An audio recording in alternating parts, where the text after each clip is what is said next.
నమస్కారం ETV news కి స్వాగతం ఈనాటి ముఖ్యాంశాలు ఇంటర్నెట్ రంగంలో ఏకచక్రాధిపత్యాన్ని నిరోధించాలన్న భారత్ ప్రపంచ దేశాలకు సమాన భాగస్వామ్యం ఉండాలని ఐకాన్ సదస్సులో కేంద్రం వెల్లడి టీ హబ్ తొలి వార్షికోత్సవానికి హాజరైన కేంద్ర మంత్రి రవిశంకర్ ప్రసాద్ అత్యాధునిక సౌకర్యాలతో రెండో దశను ఏర్పాటు చేస్తామని కేటీఆర్ ప్రకటన ఏపీలో అన్ని వర్గాల అభ్యున్నతికి కృషి చేస్తామని చంద్రబాబు ఉద్ఘాటన పసుపు కుంకుమ పేరిట డ్వాక్రా మహిళలకు 10,000 కోట్లు ఇస్తామని ప్రకటన ఆంధ్రప్రదేశ్లో ప్రభుత్వ ఉద్యోగాలకు గరిష్ట వయోపరిమితి పెంపు 42 ఏళ్ల వరకు అవకాశం 2017 సెప్టెంబర్ 30 వరకు వర్తింపచేస్తూ ఉత్తర్వులు సత్వరమే భవన నిర్మాణ అనుమతులిచ్చే దిశగా కేంద్రం అడుగులు ఏకగవాక్ష విధానం తెస్తామన్న వెంకయ్య మధ్యవర్తులకు తావులేని వ్యవస్థ రూపకల్పన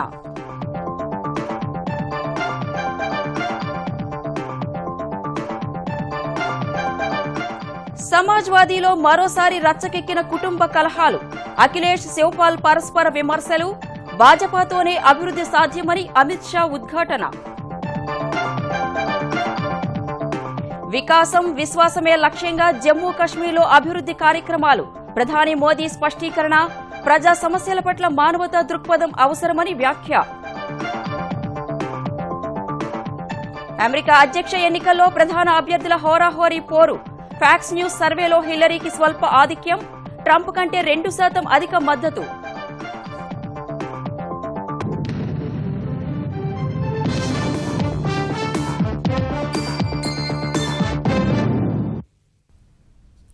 అంతర్జాలం విషయంలో రాబోయే రోజుల్లో ప్రపంచంలో భారతదే కీలక పాత్ర కాబోతోందని కేంద్ర ఐటీ శాఖ మంత్రి రవిశంకర్ ప్రసాద్ చెప్పారు. ఈ రంగంలో ఏకచక్రాధిపత్యాన్ని నిరోధించి ప్రపంచ దేశాల భాగస్వామ్యానికి సహకరిస్తామని అంతర్జాల భద్రతపై హైదరాబాద్లో జరుగుతున్న ఐకాన్ అంతర్జాతీయ సదస్సులో ఉద్ఘాటించారు. వచ్చే 18 నెలల్లో తెలంగాణలోని ప్రతి ఇంటికి బ్రాడ్బ్యాండ్ సదుపాయం అందుబాటులోకి తెస్తామని తెలంగాణ ఐటీ మంత్రి కేటీఆర్ వెల్లడించారు. ప్రపంచాన్ని అనుసంధానం చేస్తున్న అంతర్జాల భద్రతపై సర్వత్రా ఆందోళన వ్యక్తమవుతున్న వేళ నివారణోపాయాలపై అంతర్జాతీయ స్థాయి చర్చకు హైదరాబాద్ వేదికగా నిలిచింది. అంతర్జాల భద్రతపై ఏర్పాటు చేసిన internet corporation of assigned names and numbers ICANN 57వ సదస్సును కేంద్ర ఐటీ శాఖ మంత్రి రవిశంకర్ ప్రసాద్ తెలంగాణ ఐటీ శాఖ మంత్రి కేటీఆర్తో కలిసి ప్రారంభించారు. చైర్మన్ స్టీఫెన్ కాకర్ సహా 100 దేశాల నుంచి 3,000 మంది ప్రతినిధులు హాజరైన ఈ సదస్సులో అంతర్జాల భద్రతపై భారత అభిప్రాయాన్ని రవిశంకర్ ప్రసాద్ వివరించారు. అంతర్జాలం దుర్వినియోగం కాకుండా ప్రపంచ దేశాలన్నీ ప్రత్యేక యంత్రాంగం తయారు చేసుకోవాలని సూచించిన ఆయన దీని విశ్వసనీయతపై మల్టీ స్టేక్ హోల్డర్ కమిటీ హామీ ఇవ్వాలని కోరారు. అంతర్జాల భావ స్వేచ్ఛకు కేంద్ర ప్రభుత్వం కట్టుబడి ఉందని తెలిపిన కేంద్ర మంత్రి ఇందులోని ప్రతి అంశానికి జవాబుదారీగా ఉంటామని తెలిపారు.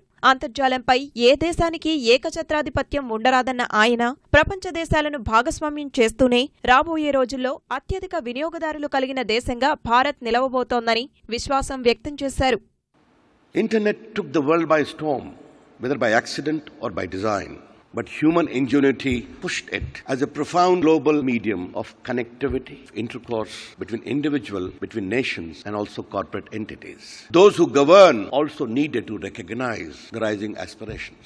We believe in partnership. And our Prime Minister says, Team India. Obviously, where the Prime Minister is the captain, the entire country has to work together. If that has been the spirit, regardless of political divide, because democracy, pluralism, inclusion is a part of our DNA. I have not the slightest doubt the next billion internet would be propelled from India, India taking a leading role.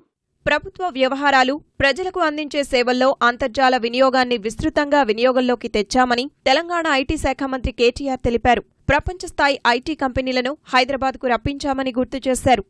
The Government of India, under the leadership of our Honorable Prime Minister and our Union IT Minister, Shri Ravishankar Prasad ji, have launched the flagship Digital India program. We too in Telangana, in our state, have our own version called the Digital Telangana under the larger rubric of Digital India. In fact, my state, Telangana, poised to become the first in the country where every single household, we have about 9 million households, we are poised to become the first state in the country where every single household shall have a broadband internet connection in the next 18 months.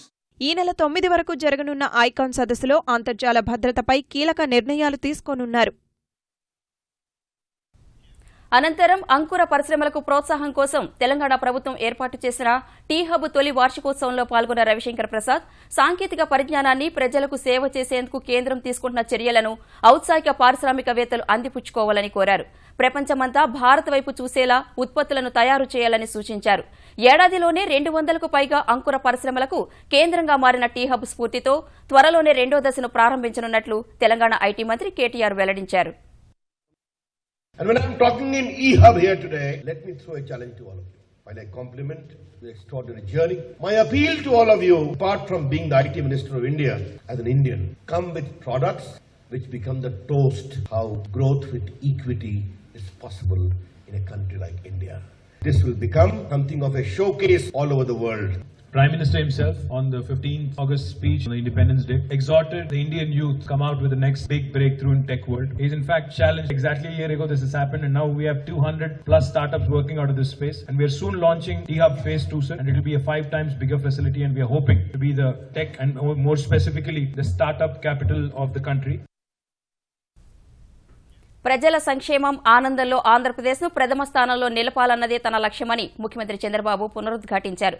ప్రతి పేద కుటుంబానికి కనీసం 10,000 రూపాయల ఆదాయం వచ్చేలా 15 అంశాలతో కూడిన ప్రణాళిక రచించినట్లు కర్నూలు జిల్లా పర్యటనలో గుర్తు చేశారు. రాష్ట్రంలోని ఆడబిడ్డలకు పసుపు కుంకుమ కానుకలను నిరంతరం ఇస్తామని ప్రకటించిన చంద్రబాబు ఇందుకోసం 10,000 కోట్ల రూపాయలు కేటాయించినట్లు డ్వాక్రా మహిళల సమావేశంలో వెల్లడించారు.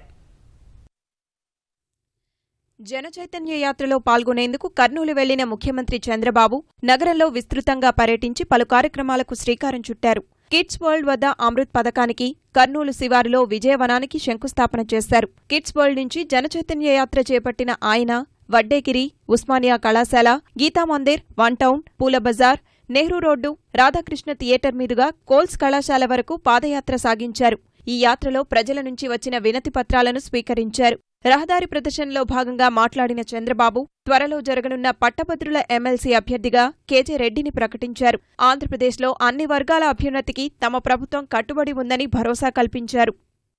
శాశ్వతంగా మీ ముఖాల్లో ఆనందం చూడాలని నా ఆలోచన. ఎవరైతే పేదవాళ్ళు ఉన్నారో వాళ్ళు ఏ కులంలో ఉన్నా ఏ మతంలో ఉన్నా వారికి నేను అండగా ఉంటాను, తప్పకుండా పైకి తీసుకొస్తా. ఇక్కడే ఉర్దూ యూనివర్సిటీ పెట్టాం. మీ ఉర్దూ కూడా ప్రాధాన్యత ఇప్పుడే చెప్పారు. అవసరమై తొందరలోనే స్పెషల్ డిఎస్సి పెట్టి ఉర్దూ టీచర్లు పూర్తిగా భర్తీ చేసే పరిస్థితులు తీసుకొస్తాం.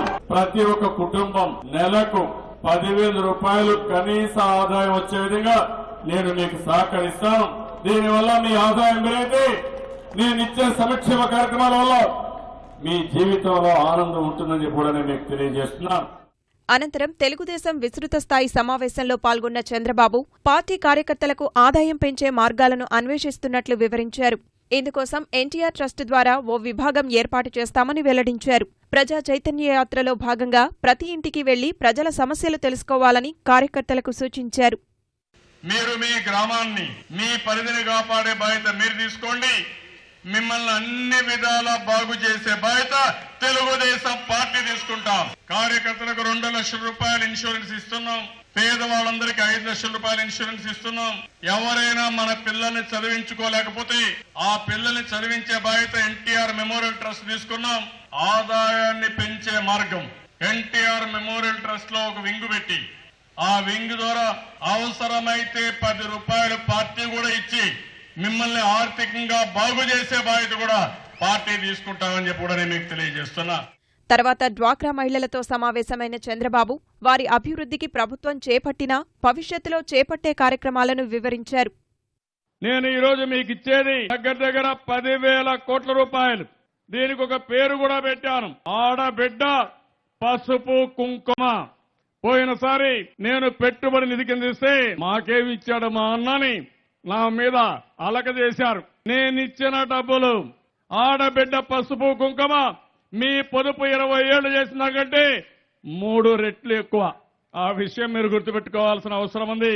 ఈ రోజు హామీ ఇస్తున్నా, రేపు జూన్ 2వ తారీఖుకి మొత్తం గ్యాస్ కనెక్షన్లు ఇచ్చి ఒక్కరికి కూడా గ్యాస్ లేదనకుండా అందరికీ ఇస్తాను. డ్వాక్రా, మెప్మా సంఘాలు ప్రపంచానికే ఆదర్శంగా తయారు కావాలని ఆకాంక్షించిన చంద్రబాబు ప్రభుత్వ పరంగా అన్ని రకాల సహకారం అందిస్తామని భరోసా కల్పించారు. ఏపీపీఎస్సీ ద్వారా జరిగే ఉద్యోగ నియామకాలకు గరిష్ట వయో పరిమితిని 42 ఏళ్లకు పెంచుతూ ఆంధ్రప్రదేశ్ ప్రభుత్వం ఉత్తర్వులు జారీ చేసింది. 34 ఏళ్లుగా ఉన్న ఈ గరిష్ట వయో పరిమితిని 2 ఏళ్ల చొప్పున పొడిగిస్తూ గత ఏడాది 40 వరకు పెంచిన ప్రభుత్వం 2 ఏళ్లుగా నియామకాలు భారీగా లేకపోవడం, ఈ పెంపుదల వల్ల పెద్దగా నిరుద్యోగులకు ప్రయోజనం చేకూరకపోవడం వల్ల గరిష్ట పరిమితిని 42 ఏళ్లకు పొడిగించింది. ఈ వయో పరిమితి పెంపుదల వచ్చే ఏడాది సెప్టెంబర్ 30 వరకు మాత్రమే వర్తిస్తుందని ప్రభుత్వ ప్రధాన కార్యదర్శి ఎస్పీ టక్కర్ జారీ చేసిన ఉత్తర్వుల్లో సాధారణ పరిపాలన శాఖ స్పష్టం చేసింది. ఇతర ప్రభుత్వ ఏజెన్సీలు కూడా నియామకాలకు ఈ గరిష్ట వయో పరిమితిని పాటించాలని ఉత్తర్వులలో పేర్కొంది. ఈ గరిష్ట వయో పరిమితి పెంపుదల యూనిఫామ్ సర్వీస్ నియామకాలకు వర్తించబోదని ఆంధ్రప్రదేశ్ ప్రభుత్వం వివరించింది. భవన నిర్మాణ అనుమతులను వేగంగా ఇచ్చేలా త్వరలోనే ఏకగవాక్ష విధానాన్ని తీసుకువస్తామని కేంద్ర పట్టణాభివృద్ది శాఖ మంత్రి వెంకయ్యనాయుడు చెప్పారు. చెన్నైలో బిల్డర్స్ అసోసియేషన్ ప్లాటినం జూబ్లీ వేడుకలకు హాజరైన ఆయన నిర్మాణ అనుమతులను 60 రోజుల్లోపు ఇచ్చేందుకు చర్యలు తీసుకుంటామని హామీ ఇచ్చారు. ఇప్పటికే తనతో పాటు రక్షణ మంత్రి పారికర్, వినియోగదారుల వ్యవహారాల మంత్రి పాసవాన్, పర్యావరణ శాఖ మంత్రి అనిల్ దవేలతో పలుమార్లు సమావేశమై నిర్మాణ రంగ అనుమతులపై చర్చించినట్లు వివరించారు. త్వరలోనే ప్రధాని మోదీతో సమావేశమై తుది నిర్ణయం ప్రకటిస్తామని వెంకయ్య చెప్పారు. భవన నిర్మాణాలకు అనుమతుల్లో మధ్యవర్తులు లేని వ్యవస్థను రూపొందిస్తామని ఆయన స్పష్టం చేశారు. దేశంలో పారదర్శకమైన, అవినీతి లేని పాలనను అందిస్తున్నామన్న వెంకయ్య ఈ ఏడాది చివరి నాటికి దీనిపై ఒక నిర్ణయం వెలువరిస్తామని హామీ ఇచ్చారు. సమాజ్వాదీ పార్టీలో వర్గపోరు మరోసారి రచ్చకెక్కింది. ఆ పార్టీ రజతోత్సవం వేదికగా ఉత్తరప్రదేశ్ ముఖ్యమంత్రి అఖిలేష్ యాదవ్, రాష్ట్ర పార్టీ అధ్యక్షుడు శివపాల్ యాదవ్ కత్తులు దూసుకున్నారు. 25వ వ్యవస్థాపక దినోత్సవానికి జనతా పరివార్ నేతలందరినీ ఆహ్వానించిన కారణంగా వీరి వివాదాన్ని తక్కువ చేసి చూపే ప్రయత్నం చేసిన ఎస్పీ అధ్యక్షుడు ములాయం సింగ్ దేశం ఎదుర్కొంటున్న సమస్యలపై ఒంబడిగా పోరాడాలని వ్యాఖ్యానించారు. ఉత్తరప్రదేశ్ శాసనసభ ఎన్నికలకు ముందు అక్కడి అధికార సమాజ్వాదీ పార్టీలో వర్గపోరు ఆసక్తికర మలుపులు తిరుగుతోంది. గురువారం ఆ రాష్ట్ర ముఖ్యమంత్రి అఖిలేష్ యాదవ్ ప్రారంభించిన వికాస్ రథయాత్రలో ఐక్యతా రాగం ఆలపించిన ఎస్పీ కీలక నేతలు 2 రోజుల్లోనే మరోసారి మాటల తూటాలు పేల్చుకున్నారు. లక్నోలో నిర్వహించిన సమాజ్వాదీ పార్టీ రజతోత్సవంలో అబ్బాయి అఖిలేష్, బాబాయి శివపాల్ పరస్పరం మాటల దాడికి దిగారు. అదృష్టం కారణంగానే కొందరికి కలిసొస్తుందన్న శివపాల్, ములాయం కుమారుడైనందునే అఖిలేష్ కు ముఖ్యమంత్రి పదవి దక్కిందని పరోక్షంగా విమర్శించారు. ఎలాంటి త్యాగాలకైనా సిద్ధమన్న ఆయన తనకు ముఖ్యమంత్రి కావాలన్న ఆలోచన లేదని స్పష్టం చేశారు. అఖిలేష్ ఎంత అవమానించినా పార్టీ కోసం రక్తం దారపోస్తూనే ఉంటానని శివపాల్ వ్యాఖ్యానించారు. శివపాల్ వ్యాఖ్యల్ని తిప్పికొట్టిన అఖిలేష్ తనకు రాజకీయ, పరిపాలనాపరమైన అనుభవం లేదన్న విమర్శల్ని తోసిపుచ్చారు. తనకు ఎవరైనా పరీక్ష పెట్టాలనుకుంటే ఎదుర్కొనేందుకు సిద్ధమన్నారు. 2017 ఎన్నికల్లో భాజపాను, బీఎస్పీని ఓడించడమే లక్ష్యమని అఖిలేష్ స్పష్టం చేశారు. అంతకుముందు అఖిలేష్ మద్దతుదారుణ్ణి శివపాల్ నెట్టేయడం చర్చనీయాంశమైంది. అఖిలేష్ పై ప్రశంసల జల్లు కురిపిస్తూ జావేద్ అబీదీ అనే నేత ప్రసంగిస్తుండగా శివపాల్ ఆయన్ను పక్కకు తోసేశారు. వెంటనే మరో నేత ఓం ప్రకాష్ సింగ్ వచ్చి మైక్ తీసుకున్నారు.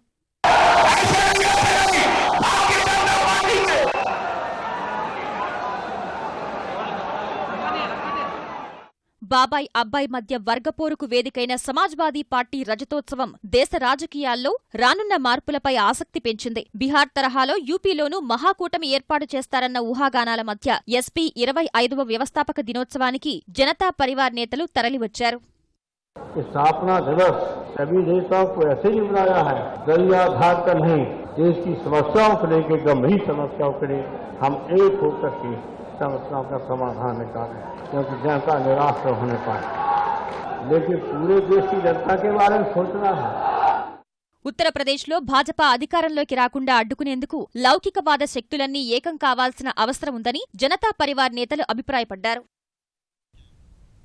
ఉత్తరప్రదేశ్ అభివృద్ధి భాజపా ప్రభుత్వంతోనే సాధ్యమని ఆ పార్టీ అధ్యక్షుడు అమిత్ షా అన్నారు. వచ్చే శాసనసభ ఎన్నికల్లో తమను గెలిపిస్తే యూపీని దేశంలోనే అగ్రగామి రాష్ట్రంగా నిలుపుతామని పరివర్తన యాత్ర పేరిట సహరన్పూర్లో నిర్వహించిన ప్రచార సభలో హామీ ఇచ్చారు. అభివృద్ధి, శాంతి భద్రతల పరిరక్షణ విషయంలో ఎస్పీ, బీఎస్పీ పూర్తిగా విఫలమయ్యాయని అమిత్ షా విమర్శించారు. తలాక్ వ్యవహారంపై విపక్షాల తీరును తీవ్రంగా తప్పుపట్టిన ఆయన ముస్లిం మహిళల హక్కుల విషయంలో రాజీ పడే ప్రసక్తే లేదని స్పష్టం చేశారు. ఒకే హోదా, ఒకే పింఛన్ విషయంలో కాంగ్రెస్ ఉపాధ్యక్షుడు రాహుల్ గాంధీ చేసిన విమర్శల్ని అమిత్ షా తిప్పికొట్టారు. जिनकी जिम्मेदारी है विकास की, क्या कर रहे हैं? चाचा भतीजे को गाली दे रहा है, भतीजा चाचे को गाली दे रहा है और बुआ जी दोनों को गाली दे रही है. किसी को विकास की नहीं पड़ी है. ये सपा बसपा बसपा सपा उत्तर प्रदेश का विकास नहीं कर सकते। उत्तर प्रदेश का विकास करना है तो भारतीय जनता पार्टी की पूर्ण बहुमत की सरकार बनानी पड़ेगी मित्रों, पूर्ण बहुमत की सरकार बनानी पड़ेगी। జమ్మూ కశ్మీర్ కోసం కేంద్ర ప్రభుత్వం చేపట్టే కార్యక్రమాలన్నింటినీ వికాసం విశ్వాసమే కీలక అంశాలుగా ఉంటాయని ప్రధాని నరేంద్ర మోదీ స్పష్టం చేశారు. అనిశ్చితి నెలకొన్న ఆ రాష్ట్రంలోని ప్రజల సమస్యలు తీర్చేందుకు మానవతా దృక్పథం అవసరమని అభిప్రాయపడ్డారు. కశ్మీర్ అభివృద్ధికి అత్యధిక ప్రాధాన్యమిస్తున్నట్లు ఆ రాష్ట్రంలోని 4000 పంచాయతీల నేతల కూటమికి ప్రాతినిధ్యం వహిస్తున్న 30 మంది సభ్యుల బృందాన్ని ఢిల్లీలో కలిసిన తరువాత ప్రధాని చెప్పారు. అత్యధిక జనాభా ఉండే గ్రామాల్ని అభివృద్ధి చేయడం రాష్ట్ర సమగ్ర అభివృద్ధికి అవసరమని మోదీ అన్నారు. కశ్మీర్లోని ప్రస్తుత పరిస్థితిని ప్రధానికి వివరించిన నేతలు కొన్ని సంఘ విద్రోహక శక్తులు పాఠశాలల్ని తగలబెట్టడాన్ని తీవ్రంగా ఖండించారు. కశ్మీర్లో శాంతి పునరుద్దరణకు వ్యక్తిగత శ్రద్ధ కనబర్చాలని ప్రధానమంత్రిని కోరారు. గ్రామీణ ప్రాంతాల్లో కనీస అభివృద్ది కార్యక్రమాలు చేపట్టేలా పంచాయతీలకు సాధికారత కల్పించేందుకు రాజ్యాంగ సవరణ చేపట్టాలని నేతల బృందం విజ్ఞప్తి చేయగా వారి డిమాండ్లను పరిశీలిస్తామని ప్రధాని హామీ ఇచ్చారు.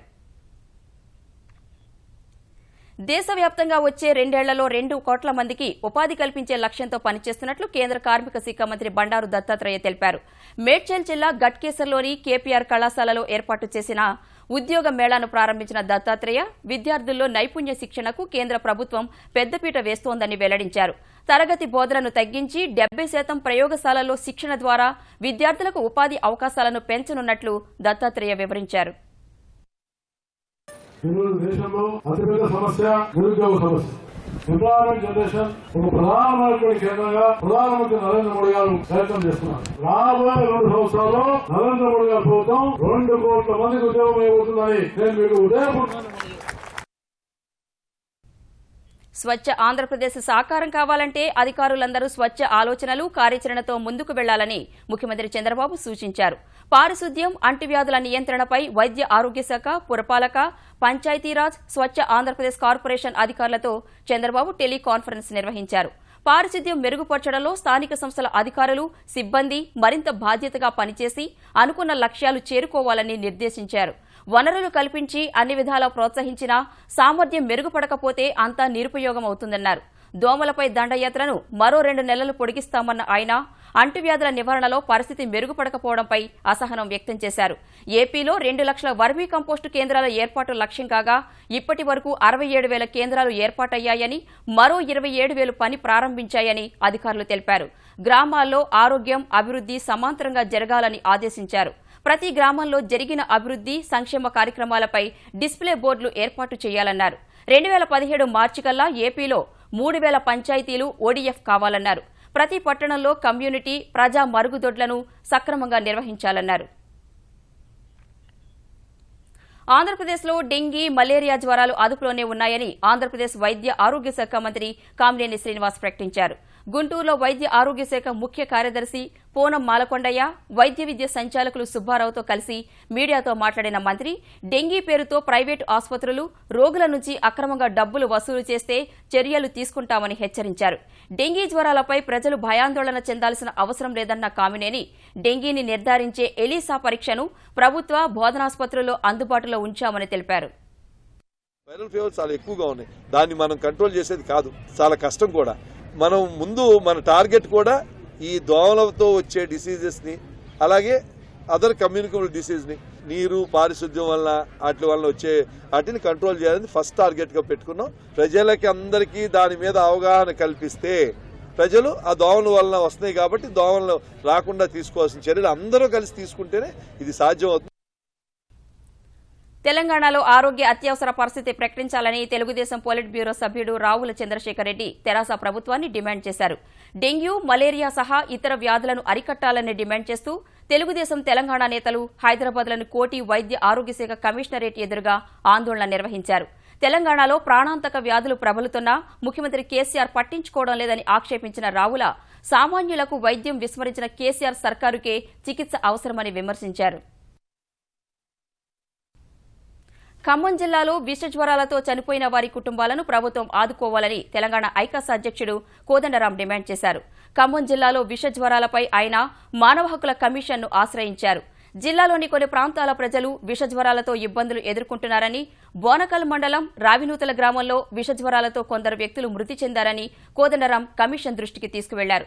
ఫిర్యాదును స్వీకరించిన హెచ్ఆర్సీ ఈ ఘటనపై ఈ నెల 15లోగా సమగ్ర నివేదిక ఇవ్వాలని తెలంగాణ ప్రభుత్వ ప్రధాన కార్యదర్శిని ఆదేశించింది. మేము కోరింది ఏంటంటే ఒక నిపుణులతో కమిటీ వేసి వీటిని మరింత పటిష్టంగా అమలు చేయడానికి తీసుకోవలసిన చర్యలను నిర్ధారించాలి అనేది మొదటిది. 2, మృతులకు నష్టపరిహారం ఎక్స్గ్రేషియా చెల్లించాలి 10 లక్షల దాకా అనేది రెండో డిమాండ్. మూడోది ఏంటంటే మేము అడిగింది తక్షణ చర్యలు తీసుకోవాలని చెప్పి కోరినాం.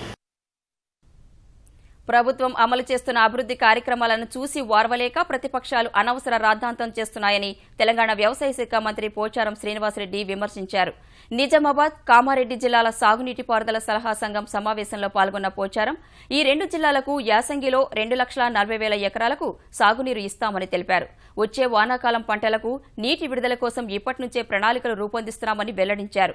రైతులకు ప్రభుత్వ రుణాలు పూర్తిస్థాయిలో అందేలా చూడటం సహా వడ్డీ వ్యాపారులను ఆశ్రయించకుండా అధికారులు చర్యలు తీసుకోవాలని ఆదేశించారు. విత్తనాలకు ఎలాంటి కొరత లేకుండా చర్యలు తీసుకుంటున్నామన్న పోచారం ఈ విషయంలో విపక్షాల తీరుపై ఆగ్రహం వ్యక్తం చేశారు. అమెరికా అధ్యక్ష ఎన్నికలు మరో 3 రోజుల్లో జరగనున్న వేళ డెమోక్రటిక్, రిపబ్లికన్ అభ్యర్థుల మధ్య హోరాహోరీ పోరు నెలకొందని తాజా సర్వేలు వెల్లడించాయి. ఫ్యాక్స్ న్యూస్ నిర్వహించిన సర్వేలో డెమోక్రటిక్ అభ్యర్థి హిల్లరీ క్లింటన్ రిపబ్లికన్ అభ్యర్థి డొనాల్డ్ ట్రంప్ కంటే కేవలం 2 పాయింట్ల ఆధిక్యంలో ఉన్నారు. ఈ సర్వేలో హిల్లరీకి 45% మంది మద్దతు పలకగా ట్రంప్ పక్షాన 43% నిలిచారు. ఒక వారం క్రితం వరకు హిల్లరీ 3 పాయింట్ల ఆధిక్యంలో ఉండగా అది 2 పాయింట్లకు పరిమితమైంది. మరో ప్రముఖ మీడియా సంస్థ CNN నిర్వహించిన సర్వేలో అమెరికా అధ్యక్ష పదవి చేపట్టేందుకు అవసరమైన 270 ఎలక్టోరల్ ఓట్ల కంటే హిల్లరీకి 2 ఓట్లు తక్కువ వస్తాయని తేలింది. ట్రంప్కు 204 ఎలక్టోరల్ ఓట్లు మాత్రమే దక్కుతాయని తెలిపింది. గత 2 వారాలుగా ట్రంప్కు మద్దతు ఇస్తున్న వారి సంఖ్య పెరుగుతూ వస్తోందని CNN సర్వే పేర్కొంది. ముఖ్యమైన సర్వేలను విశ్లేషించే రియల్ క్లియర్ పాలిటిక్స్ సంస్థ ట్రంప్ కంటే క్లింటన్ 1.6 పాయింట్ల ఆధిక్యంలో ఉన్నట్లు తేల్చింది. అమెరికాలోని ఉత్తర కరోలినాలో హిల్లరీ క్లింటన్కు మద్దతుగా అధ్యక్షుడు ఒబామా నిర్వహించిన సభలో ట్రంప్ మద్దతుదారుడు కలకలం సృష్టించాడు. ఒబామా ప్రసంగిస్తున్న సమయంలో ట్రంప్కు అనుకూల నినాదంతో కూడిన ఒక ప్లకార్డును సైనిక దుస్తుల్లో ఉన్న ఓ వ్యక్తి ప్రదర్శించగా అది చూసిన డెమోక్రటిక్ పార్టీ మద్దతుదారులు హిల్లరీ హిల్లరీ అంటూ గట్టిగా అరవడం మొదలుపెట్టారు. నినాదాలను ఆపాల్సిందిగా ఒబామా పదే కోరినప్పటికీ డెమోక్రటిక్ పార్టీ మద్దతుదారులు అరుస్తూనే ఉన్నారు. ఒక దశలో తన మాట వినడం లేదని డెమోక్రటిక్ పార్టీ మద్దతుదారులపై ఒబామా అసహనం వ్యక్తం చేశారు. మాజీ సైనికుడిగా ఉన్న ఆ వ్యక్తిని ఏమీ అనవద్దని వారించారు. పఠాన్కోట్ వైమానిక స్థావరంపై ఉగ్రదాడి సమయంలో కీలక సమాచారాన్ని వెల్లడించిందంటూ ఎన్డీటీవీ, ఇండియా టీవీ ఛానల్ ప్రసారాల్ని ఒకరోజు నిలిపివేయాలని తీసుకున్న నిర్ణయంపై విపక్షాలు చేస్తున్న విమర్శలను కేంద్రం కొట్టిపారేసింది. దేశ భద్రత, సురక్షతను దృష్టిలో పెట్టుకుని మాత్రమే ఆ ఛానల్పై చర్యలు తీసుకున్నట్లు కేంద్ర సమాచార ప్రసార శాఖ మంత్రి వెంకయ్యనాయుడు స్పష్టం చేశారు. మీడియా స్వేచ్ఛకు ఎన్డీఏ ప్రభుత్వం పూర్తిగా కట్టుబడి ఉందన్న ఆయన దేశ భద్రత విషయంలో ఎలాంటి రాజీ ఉండబోదని పేర్కొన్నారు. ప్రచారం కోసం కొందరు కావాలనే ప్రధాని మోదీపై విమర్శలు చేస్తున్నారని చెన్నైలో జరిగిన ఒక కార్యక్రమంలో దుయ్యబట్టారు. ప్రతి అంశానికి మోదీని తప్పుపట్టడం విపక్ష నేతలకు అలవాటుగా మారిందని విమర్శించారు. హిమాచల్ ప్రదేశ్ నుండి జిల్లాలో ఓ ప్రైవేటు బస్సు లోయలో పడిన ఘటనలో 18 మంది ప్రాణాలు కోల్పోయారు. మరో 28 మందికి గాయాలయ్యాయి. ప్రమాద వార్త తెలిసిన వెంటనే హుటాహుటిన ఘటనాస్థలికి చేరుకున్న పోలీసులు క్షతగాత్రులను ఆసుపత్రికి తరలించి చికిత్స అందిస్తున్నారు. ప్రమాదానికి గల కారణాలపై దర్యాప్తు చేస్తున్నారు. జాతీయ రహదారిపై బస్సు వేగంగా వెళుతున్న సమయంలో మోటార్ సైకిల్ ఒకటి అడ్డంగా వచ్చిందని, డ్రైవర్ దాన్ని తప్పించే ప్రయత్నంలో బస్సు అదుపు తప్పి లోయలో పడినట్లు ప్రయాణికులు తెలిపారు. మృతుల కుటుంబాలకు 5 లక్షల రూపాయల చొప్పున పరిహారం ప్రకటించిన హిమాచల్ ప్రదేశ్ ప్రభుత్వం క్షతగాత్రులకు అత్యుత్తమ చికిత్స అందిస్తామని తెలిపింది. ఈటీవీ న్యూస్ సమాప్తం. నమస్కారం.